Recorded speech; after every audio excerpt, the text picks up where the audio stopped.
Hola, hermanos en Jesucristo, bienvenidos a Torres, Arte y Teología. Vamos a realizar una serie de vídeos para presentar un ensayo que he realizado titulado En defensa de un quinto dogma mariano, María corredentora, mediadora y abogada. La dedicatoria del ensayo creo que sintetiza el espíritu del contenido del ensayo. Está dedicado a la Inmaculada y Santísima Virgen María, Madre de Dios, asunta al cielo para gloria de Dios uno y trino. En la dedicatoria, como puede verse, están incluidos los 4 dogmas marianos ya aprobados: la Inmaculada, la Madre de Dios, asunta al cielo y María de la Virginidad Perpetua de María. Por supuesto no se ha incluido el de la corredentora porque es un deseo de momento, no hay nada aprobado. Bien, para resumir o presentar un pequeño resumen de este ensayo, puede decirse que tiene varias novedades respecto a otros estudios que se han realizado muy respetables, pero que tienen un enfoque mucho más limitado. Las novedades de este ensayo radican en 4 puntos, se puede decir. Un primer punto sería el enfoque trinitario, es decir, aunque la figura central es Jesucristo, es el Redentor en sentido estricto, el enfoque se ha hecho desde también Dios Padre y Dios Espíritu Santo, y qué repercusión tiene respecto a María. El segundo punto es en referencia a María, no solamente en el papel de madre, desde la maternidad de María, sino también en su papel de esposa y de hija de Dios. Y no solamente en el vínculo relacional con Jesucristo, sino trinitariamente respecto al Padre, al Hijo y al Espíritu Santo. Otro punto importante es cuál es el concepto por el cual se establece esa relación, o cuál es la relación que determina por qué María está legitimada o se la puede legitimar, por así decir, para atribuirle eh, el triple título que se solicita para ella de corredentora, mediadora y abogada. Esta relación va a estar radica o está centrada en el concepto de koinonía. Es un concepto que desarrollaremos para explicarlo con detenimiento en qué consiste. Otro punto novedoso de este ensayo es que el soporte o apoyo teórico de lo que se presenta en el ensayo está sostenido por unas referencias bíblicas que no se limitan solamente a lo que se ha llamado el protoevangelio. Se han descubierto como otras relaciones o otros pasajes de la Biblia que justifican o acreditan el contenido teórico de lo aquí expuesto. Además de ir aclarando una serie de términos, conceptos que sirven para enmarcar y hacer contenido, comprender más, con más precisión todo lo que se está exponiendo, se termina el ensayo con una aportación terminológica que trata de adecuar con más precisión lo que es el espíritu de lo que se pretende en María, de buscar los títulos de corredentora, mediadora, abogada, con un lenguaje que se adecue más a esa pretensión. Bien, una vez hecha esta pequeña presentación, el índice empieza con un apartado que se llama marco terminológico. En este apartado hay 6 epígrafes. Uno en el que se hace una distinción entre gracia y don. Otro que es el concepto de redentor. Pues de él va a derivar la pretensión de llamar a María como corredentora y el por qué puede establecerse esa relación. Un tercer epígrafe en relación a Salvador, el concepto de Salvador, que no es el mismo que Redentor, sino sería el mismo término. Un cuarto epígrafe en relación a Mediador. Un quinto en relación a Abogado, hablando respecto a Jesucristo, pero con la intención de justificar en su momento por qué a María se la pretende también atribuir el título de abogada.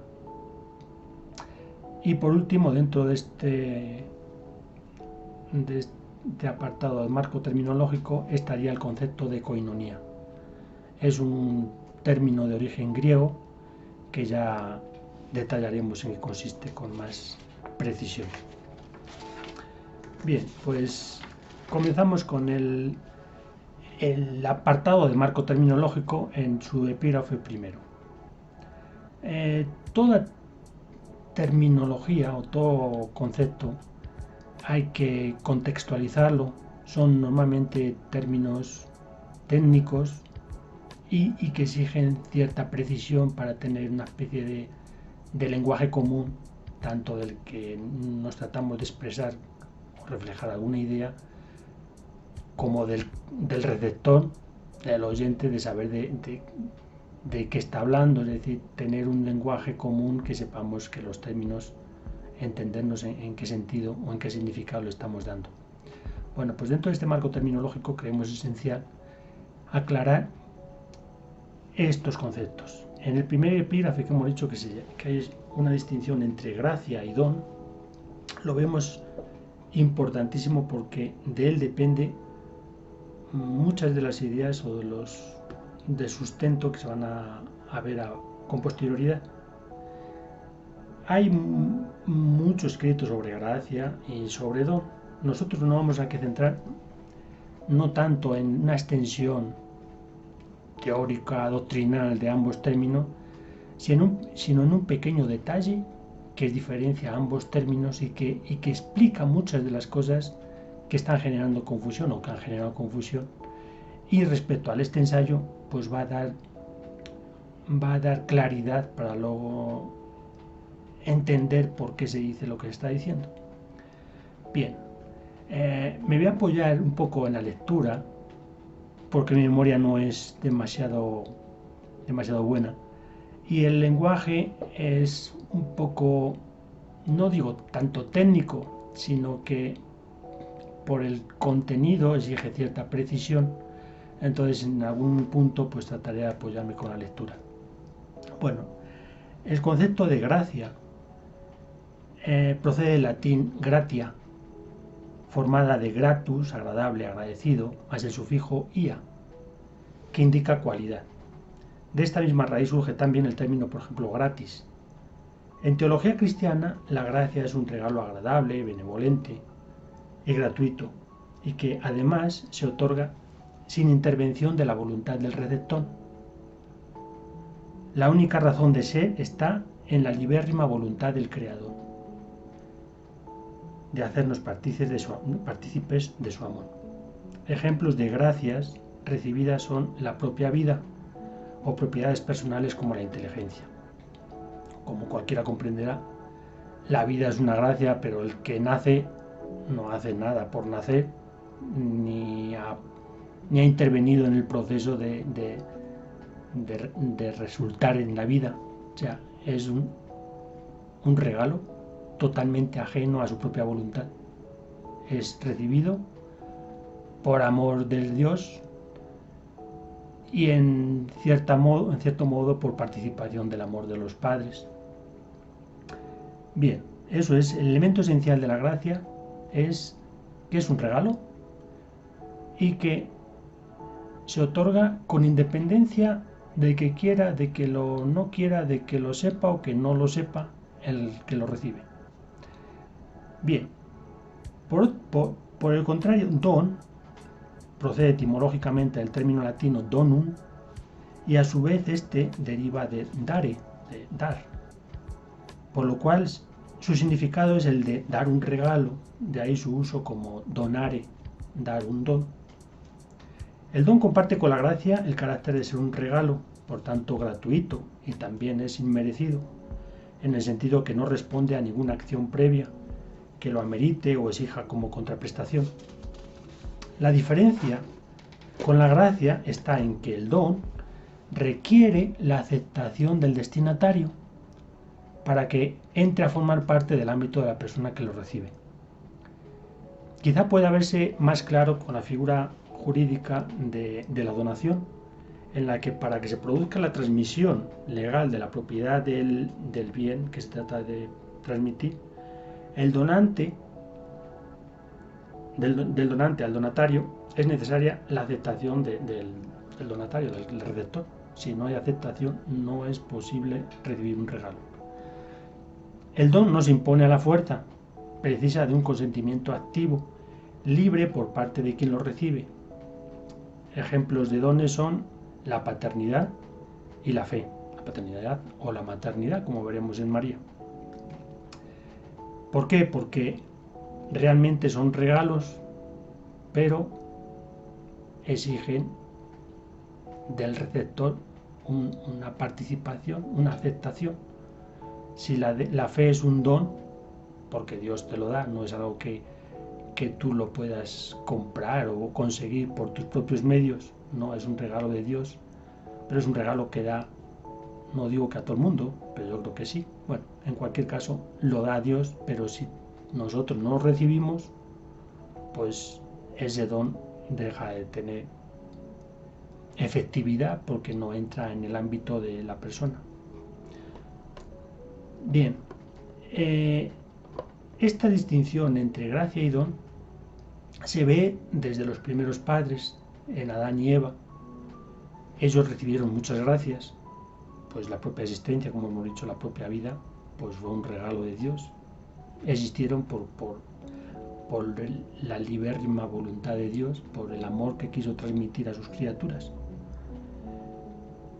El ser un ser espiritual a imagen y semejanza de Dios, pues es una gracia. Nada hicieron ni Adán ni Eva para tener esa gracia, según puede verse en Génesis. La inteligencia de naturaleza libre y la capacidad de amar, en fin, todo eso son gracias. Pero también recibieron dones, como la posibilidad de obedecer a Dios y corresponder con el amor al amor recibido. Sin embargo, en esta parte, como ya sabemos, pues a Adán y Eva dispusieron pues inadecuadamente del don que recibieron, no correspondieron al amor que Dios les había dado con la obediencia. Entonces ahí se quebró ese don. Bien. Sin embargo, esta ruptura de este don, que era el estar en gracia y la amistad con Dios, porque dependía de ellos el conservar esa gracia y esa libertad que tenían ellos, sí podían disponer de ellos, de su voluntad.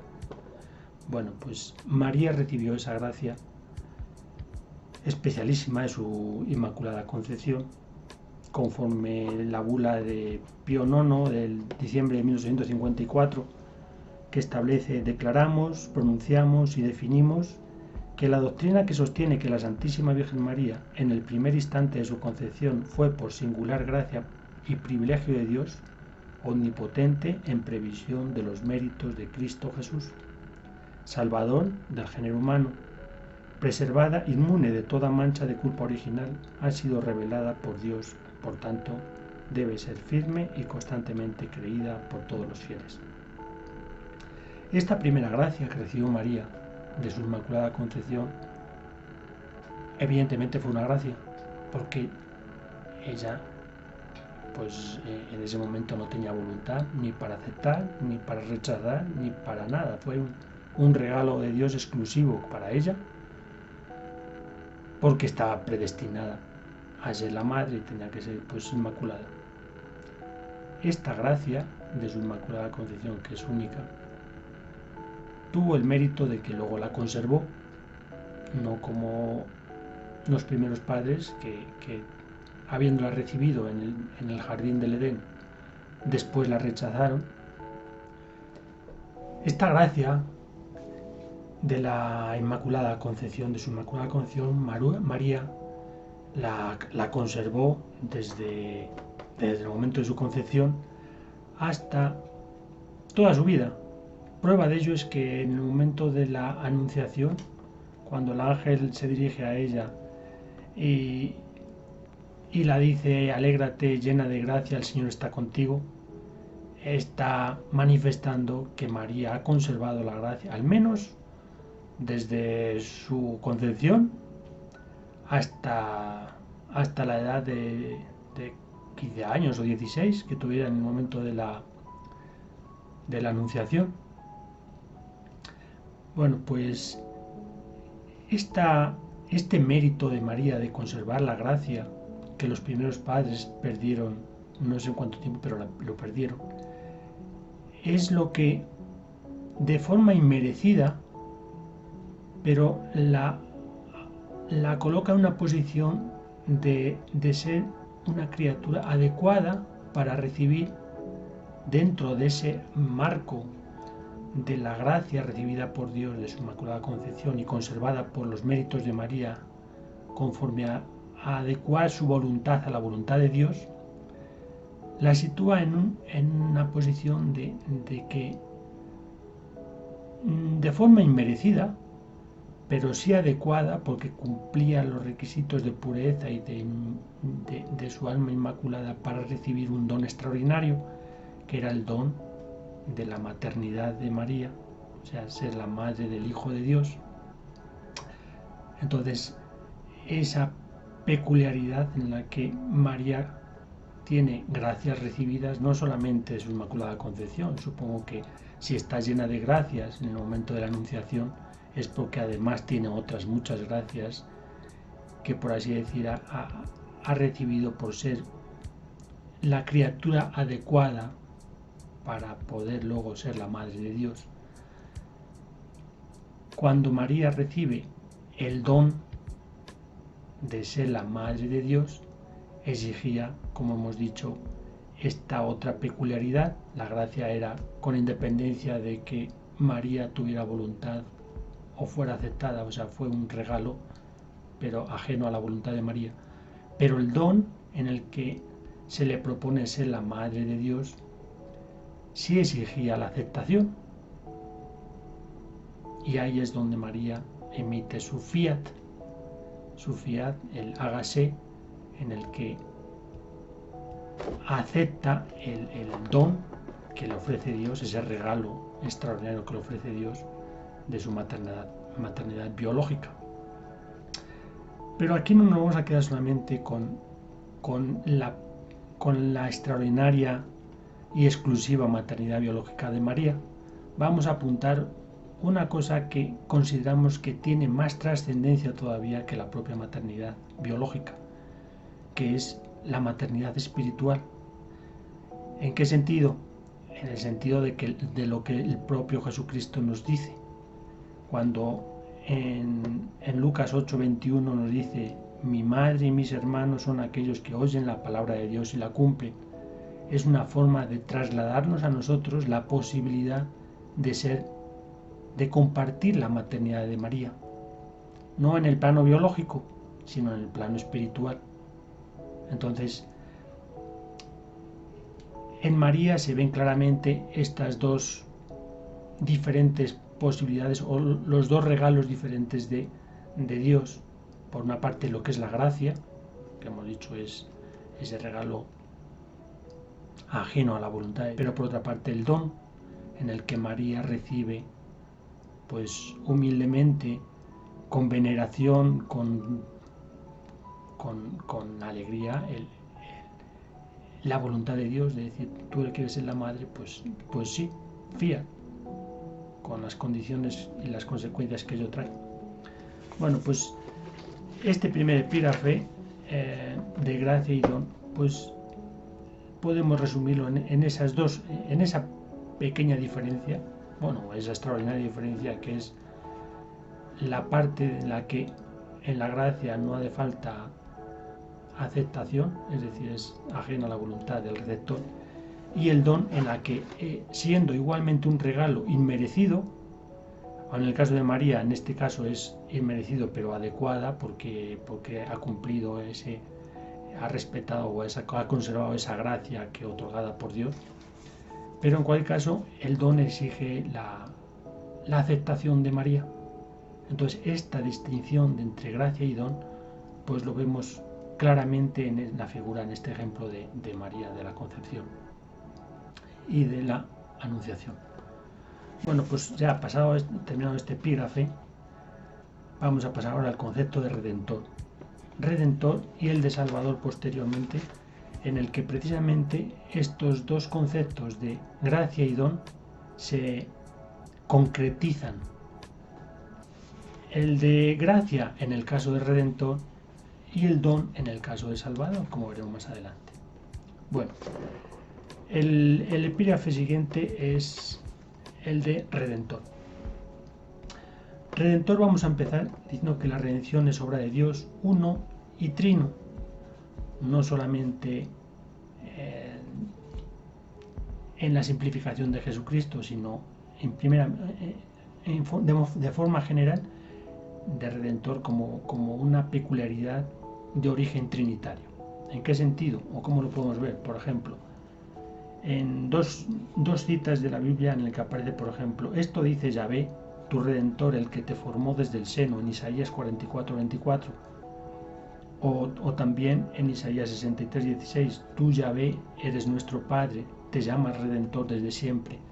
Yahvé, como un nombre que refleja la unicidad de Dios, está incorporando trinitariamente al Padre, al Hijo y al Espíritu Santo, con lo cual el Redentor es Yahvé, no es solamente el Hijo, la segunda persona, sino los tres en la unicidad de Dios, con lo cual repercute en cada una de las misiones que tiene la una de las tres personas de la Santísima Trinidad.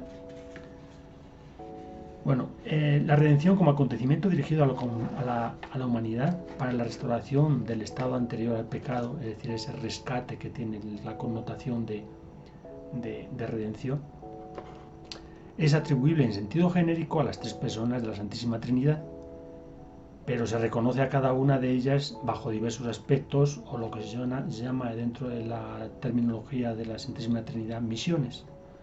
Bueno, al Padre como pensamiento, como fuente primera de amor, personaliza la iniciativa pensante y diseñadora del proceso redentor por el que el Hijo unigénito, el Verbo, es enviado al mundo y por los méritos del Hijo envía también al Espíritu Santo, el santificador. Respecto al Hijo, en obediencia amorosa al Padre, encarnándose en el seno de María y haciéndose hombre, para cumplir la misión encomendada de Redentor propiamente dicha, de ofrecerse por la humanidad a través de la pasión y muerte de cruz.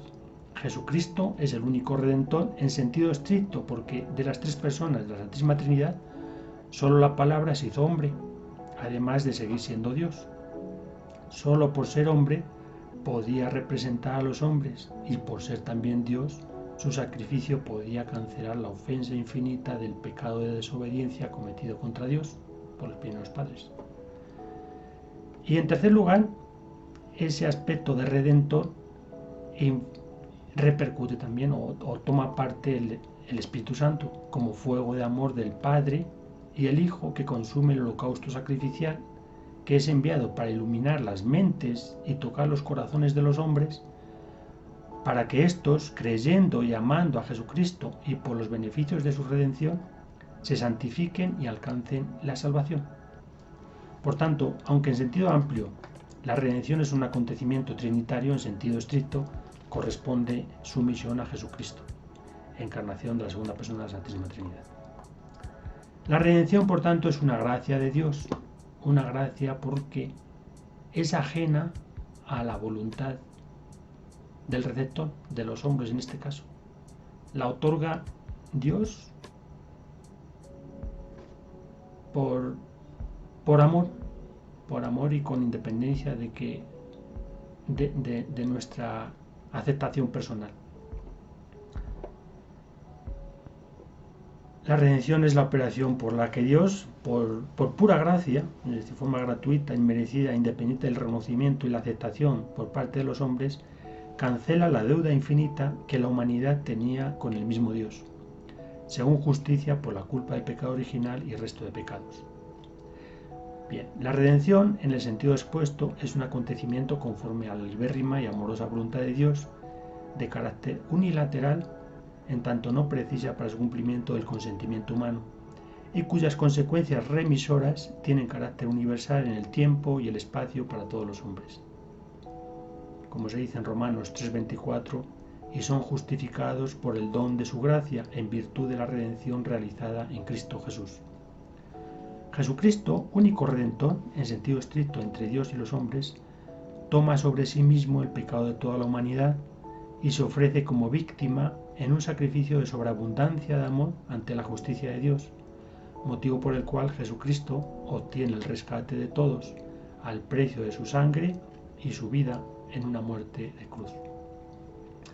San Pablo recoge esta verdad de fe porque hay un solo Dios y también un solo mediador entre Dios y los hombres, Cristo Jesús, hombre también que se entregó a sí mismo como rescate por todos.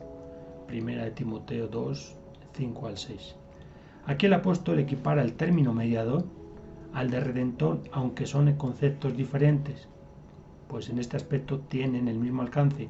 Ambos son propiedad de Jesucristo, único autor. La palabra rescate hace referencia, por supuesto, a la redención. Algunos teólogos distinguen entre redención objetiva y redención subjetiva, entendiendo por redención objetiva la redención en sentido propio descrita anteriormente, en la que Jesucristo, por medio de su sacrificio, justifica a todos los hombres ante Dios, y redención subjetiva, que para ellos sería la que corresponde a la aplicación individual o personal de los frutos del sacrificio redentor de Cristo. Nosotros entendemos que esta diferenciación es inadecuada, porque solo hay una redención con mayúsculas. Entendemos que especialmente este segundo sentido de redención subjetiva es impropio, porque mezcla en un mismo concepto la diferencia natural de la gracia y el don, pues hace depender la eficacia de la redención de la aceptación del destinatario, confundiendo gracia con don. Jesucristo redime a todos los hombres y en este sentido todos somos justificados en Él, aun en el supuesto que no reconozcamos su redención. Decir lo contrario sería como catalogar la redención como algo imperfecto, en el sentido de que está incompleta, porque dependería de que nosotros aceptáramos la redención. En tanto en cuanto no la aceptemos, no habría redención. Sin embargo, sí hay redención porque no depende de nosotros, es una gracia que nos justifica. Dios, el ofrecimiento que hace, Jesucristo, el ofrecimiento que hace a Dios Padre, está justificándonos en su propio sacrificio, con independencia de que nosotros lo aceptemos o no. Ya estamos justificados, estamos perdonados, todos los hombres de todas las épocas, todos están justificados. La redención es una y es, por así decir, objetiva. Al hablar de objetiva es como que está dando pie a que haya redención subjetiva, y eso es precisamente lo que nosotros consideramos que es inadecuado. La redención es redención sin más, justificando a todos los pecadores porque Jesucristo asume el pecado de todos los pecadores. Entonces, lo que consideramos más oportuno sería es el utilizar el concepto de redención subjetiva, lo que la gente o algunos teólogos interpretan como redención subjetiva, no en el sentido de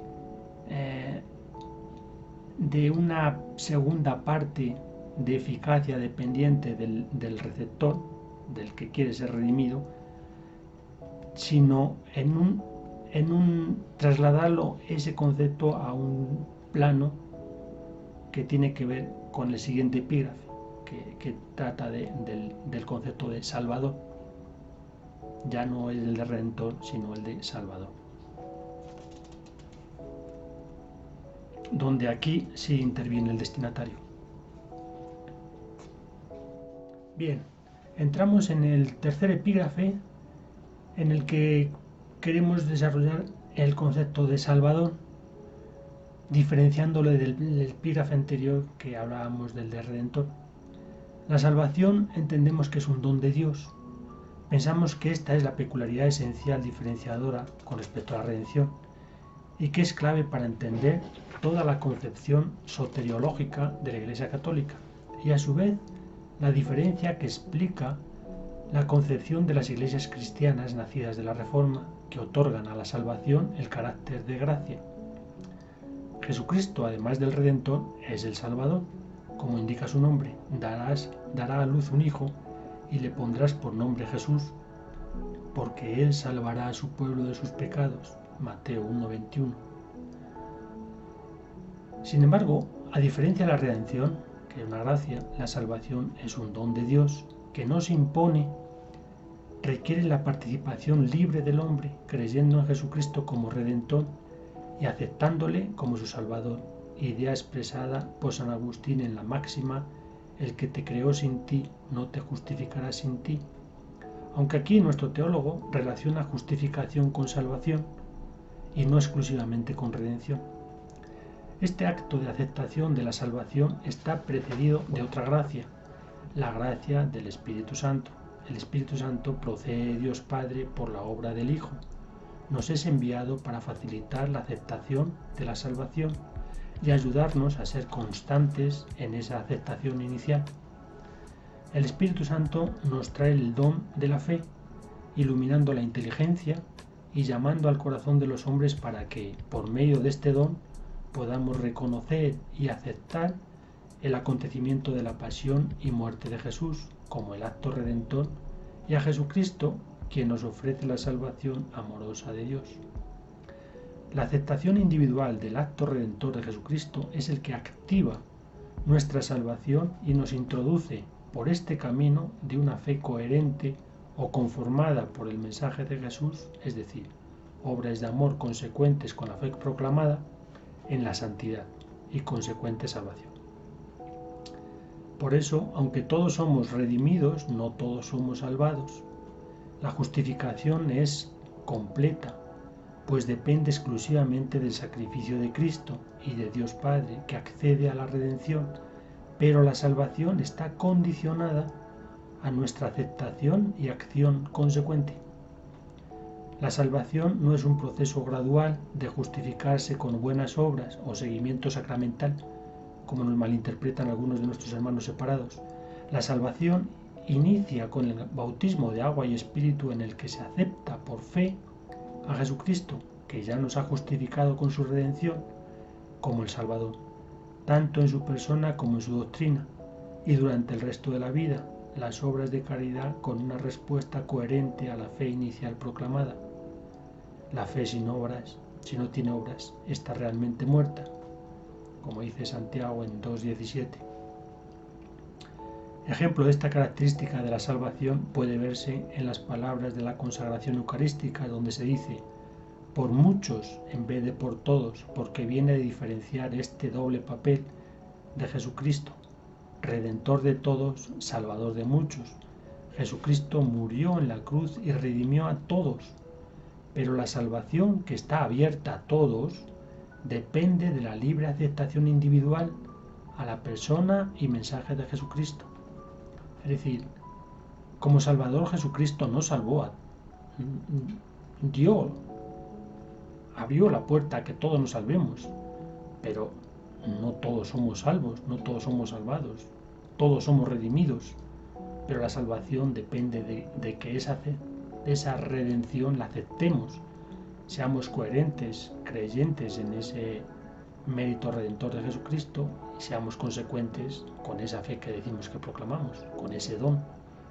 La salvación, por tanto, es ese segundo plano en el que se personaliza o se individualiza la eficacia de la redención, en tanto en cuanto la salvación exige esa aceptación por nuestra parte, esa colaboración, esa participación en ese proceso de salvación. La salvación no se nos impone, no dices, no, Jesucristo nos ha redimido, nos ha salvado, quieras o no. Eso iría en contra de la libertad humana, en contra de nuestro deseo de salvación. No podemos, Dios no quiere que estemos forzados con Él. Si nosotros libremente no deseamos estar con Dios, pues Dios va a respetar esa libertad.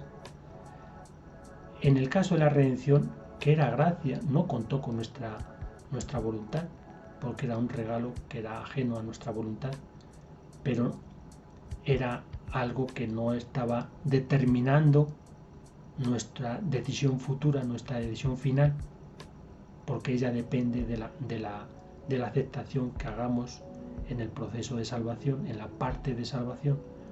Por tanto, Jesucristo fue redentor y fue salvador, o es redentor y es salvador.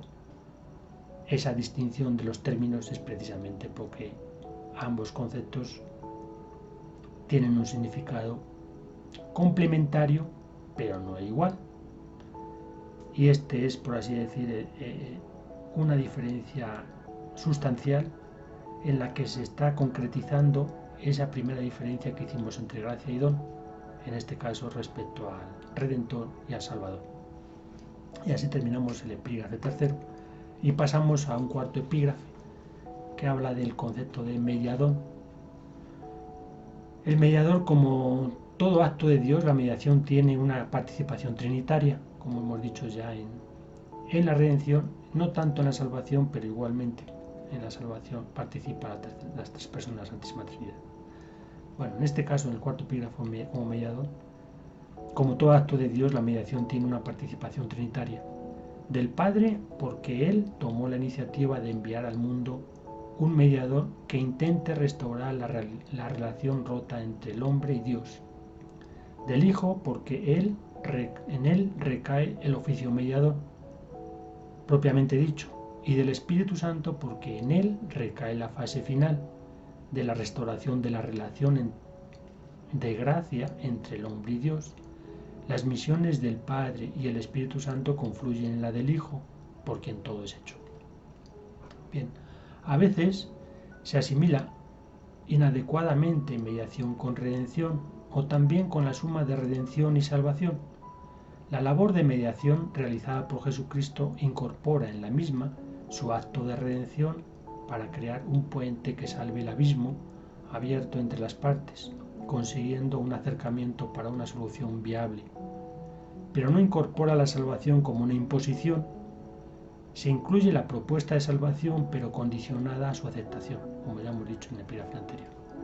Un mediador en cualquier materia o disciplina es quien interviene en un conflicto de intereses, acercando a las partes en sus posiciones con el objeto de alcanzar una resolución satisfactoria. Son atributos propios de todo mediador, pues tener una neutralidad, imparcialidad, la lealtad, una buena fe, voluntariedad, buscar los puntos en común, superar las diferencias y proponer un acuerdo aceptable por ambas partes. Pero, en último término, quien acepta y firma el acuerdo son las partes, no el mediador. Un buen mediador es alguien que se implica personalmente en la resolución del conflicto, no le mueve el interés personal sino el ánimo conciliador. La mediación de Jesucristo tiene unas características especiales, por la naturaleza del conflicto y por los atributos del mediador. El conflicto requiere de un mediador especial que salve el abismo existente entre Dios y la humanidad. El mediador es apto para la misión porque está provisto de naturaleza humana y naturaleza divina, unidas en su persona hipostáticamente.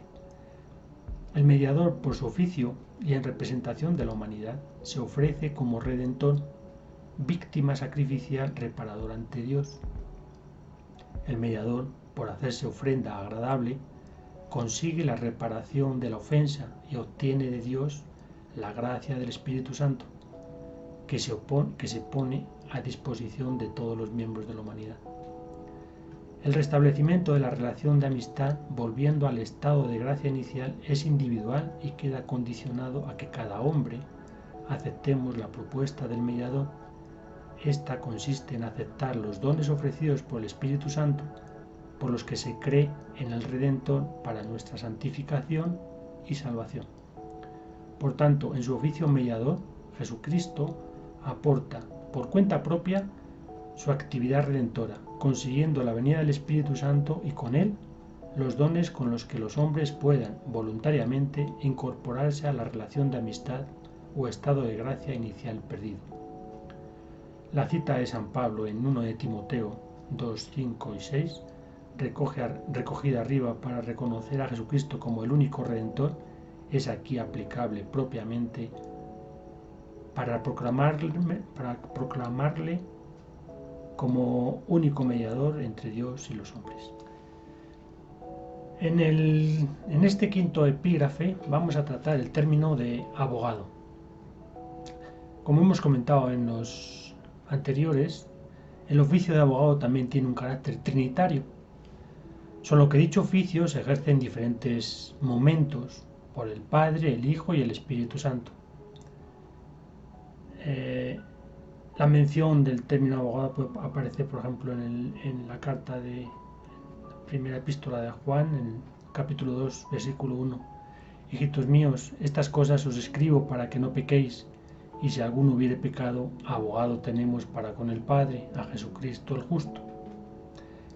Es uno de los momentos en el que aparece el oficio de abogado en el caso de Jesucristo. Jesucristo es abogado porque ejerce este oficio en defensa de todos los hombres ante el trono de Dios Padre, que está en la posición de juez. Lo curioso es que Jesucristo ejerce la defensa de todos los hombres de todos los tiempos en una única causa, y además es el único abogado que para defender a sus clientes lo hace desde el banquillo de los inculpados, asumiendo en sí mismo toda la responsabilidad de los delitos cometidos como autor culpable de los mismos. Jesucristo, en este asombroso proceso, redime a todos los hombres de sus delitos, pagando el rescate con su sangre, en una muerte de cruz. Como hemos dicho, Jesucristo solo litigó como nuestro abogado en una causa, y fue tan exitoso y consiguió la redención de todas las penas de todos los hombres, sufriéndolas por nosotros en su persona. A partir de este momento, aunque manifestado tras su resurrección, Jesús deja de ser abogado, quien fue entregado por nuestros pecados y resucitó para nuestra justificación, Romanos 4:25, pues ha cumplido su cometido y en ese momento, ya glorificado, recibe la potestad de juez.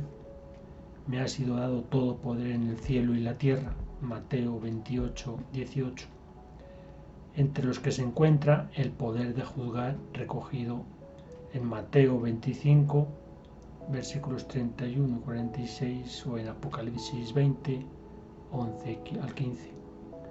Dado que el cargo de juez desempeñado por Jesús en el juicio personal en la hora de la muerte o en el juicio final es incompatible con el oficio de abogado, por ser un principio de justicia no mezclar el oficio de juez con los intereses de la parte, Jesús prometió enviarnos otro abogado después de su ascensión, que ocupara esta función defensora. Citas, por ejemplo, de Juan 14:16, donde se nos dice: y yo pediré al Padre y os dará otro paráclito para que esté con vosotros para siempre. Paráclito es el término de origen griego referido en los evangelios, cuyo significado es abogado, asesor, consejero o intercesor. Hay varias citas más donde se nos menciona al Espíritu Santo como el Paráclito, como el abogado. Citas en las que la referencia al Espíritu Santo es el nuevo abogado que nos asesora, guía y defiende con todos los atributos propios de su oficio. Hemos mencionado que también el Padre actúa como abogado. En este caso no vamos a abordar esta faceta o este oficio de Dios Padre hasta el final del trabajo, donde al justificar el oficio de María como uno de los títulos que se reivindica para que se le reconozca, abordaremos también el tema de Dios Padre como abogado, porque en el contenido que vamos a desarrollar va a facilitar luego la explicación final.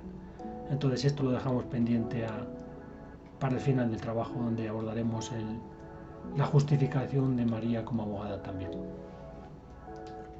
Para completar este marco terminológico, abordamos ahora un concepto que es el de koinonía. Koinonía es un término de origen griego que se traduce como comunión, aunque en sentido más genérico sería participación por comunión. Una comunión que implica entrar en la interioridad e intimidad del ser con el que varios se funden en una unidad inicialmente indiferenciada. El cristianismo en los primeros tiempos tomó el término koinonía como comunio, en referencia a la Eucaristía y también a la unión eclesial, un significado que ha tenido múltiples interpretaciones a lo largo de la historia de la Iglesia, desde un nivel más horizontal, en el que los fieles participan compartiendo un mismo sentir o en sentido de comunidad, reunida fraternalmente, a un nivel más profundo que tiene con su mayor expresión en la celebración eucarística, donde koinonía podría definirse como participación en algo común, algo tan radical como es el cuerpo y la sangre de Cristo, generadora de unidad, todos miembros de un mismo cuerpo en Cristo. Aquí vamos a tomar el término koinonía en este sentido.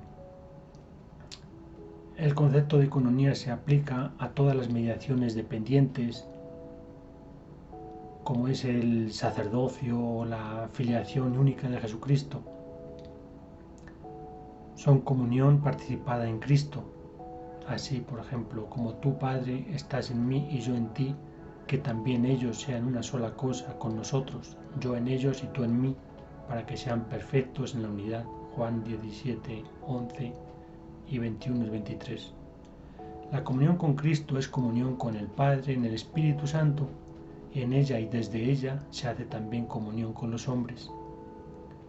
Unión en Cristo, como los miembros pertenecen al cuerpo y forman una unidad en él, relación expresada por Jesús con el símil, por ejemplo, de la unión entre la vid y los sarmientos, recogido en Juan 15, versículos 1 al 10. Principio de unidad que aparece en multitud de expresiones en la liturgia eucarística. Las citas bíblicas que utilizan este concepto son numerosas.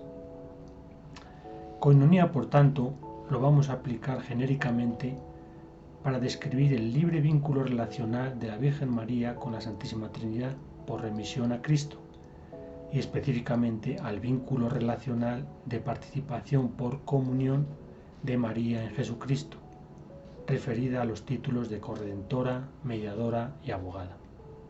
Esta participación o koinonía, a la que haremos más referencia aquí simplemente como mera introducción, lo desarrollaremos durante el ensayo y con más detalle al final donde ampliaremos y abundaremos en esta relación y en las consecuencias de este vínculo de comunión por participación. No obstante, la participación por comunión o koinonía de María se aborda desde su triple condición de madre, esposa e hija de Dios. En el próximo vídeo continuaremos con pero ya no en este apartado tan conceptual, sino ya en una aplicación más teórica, en la que María la veremos como madre en su relación con la Santísima Trinidad. Bien, completado este vídeo de una serie de 7 vídeos. En el próximo vídeo trataremos el papel de María como madre en relación a las 3 personas de la Santísima Trinidad. deseando que la Señora de todos los pueblos te proteja. Un saludo.